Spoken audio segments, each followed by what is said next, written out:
উডুপিতে শুধুমাত্র হিল স্টেশনই নয়, এখানে ফগি রোড সাথে সাথে টি ফ্যাক্টরি তো তোমরা জানোই, এর সাথে একটা চকলেট ফ্যাক্টরিও আছে যেখানে তোমরা নিজের পছন্দের চকলেট নিয়ে নিতে পারো।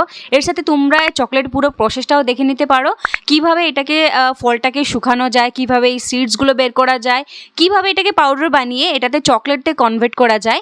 এর সাথে তোমরা এখানে কোকো পাউডার নিজের পছন্দের নিজের ফ্লেভারের এখানে চকলেট পেয়ে যাবে। আর বেস্ট পার্ট হচ্ছিল এখানে তুমি চকলেটগুলো টেস্ট করেও নিতে পারো। এমন নেই যে ঘরে আনার পরে তোমার মনটা খারাপ হবে যে চকলেটগুলো ভালো ছিল না। ওখানে তোমাকে সব ফ্লেভার চকলেটগুলো ট্রাই করা হবে, তুমি নিজের ইচ্ছাতে নিজের পছন্দের ফ্লেভার চকলেট নিয়ে নিতে পারো। আমি এখানে ডার্ক আর মিল্ক চকলেট নিয়েছিলাম। এর সাথে এই যে চকলেটগুলো ছিল আমি একটা শপ থেকে নিয়েছিলাম, কিন্তু এর থেকে বেস্ট পার্টটা আমাকে ওইটাই লাগলো যেটা পুরো হ্যান্ডমেড চকলেট, ওটাতে কোনো আর্টিফিশিয়াল কালার নেই, কোনো ফার্ম অয়েল নাই, কিছু নেই, পুরো হ্যান্ডমেড আর ন্যাচুরালি বানানো হয়। তো ওই চকলেটটা ভীষণ ভালো ছিল, এই দোকানের চকলেটটা অতটা ভালো ছিল না।